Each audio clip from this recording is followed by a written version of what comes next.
హెల్తీగా అటుకులతోటి ఇలా ఒకసారి టిఫిన్ చేయండి. చాలా ఇష్టంగా తింటారు. మళ్ళీ మళ్ళీ అడుగుతారు.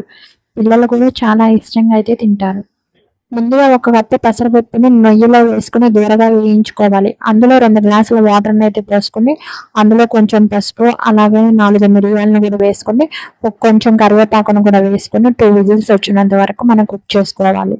ఇక్కడ పప్పయితే ఇలా కుక్ అయింది. ఇందులో అయితే ఒక గ్లాస్ వాటర్‌నైతే పోసుకొని మళ్ళీ ఒకసారయితే ఇలా కలుపుకోండి.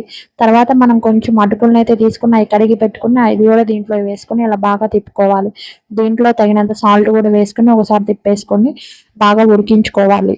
ఇక్కడ పోపుకొచ్చి కొంచెం నెయ్యి వేసుకొని అందులో పోపు దినుసులు వేసుకొని అలా కొంచెం అల్లం తరుగు, పచ్చిమిర్చి, కరివేపాకు, 4 జీడిపప్పులు వేసుకొని ఇక్కడ కొంచెం మిరియాల పొడిని కూడా వేసుకొని దూరగా ఇలా వేయించుకొని ఈ పప్పులో అయితే వేసుకొని బాగా కలిపేసుకోవాలి.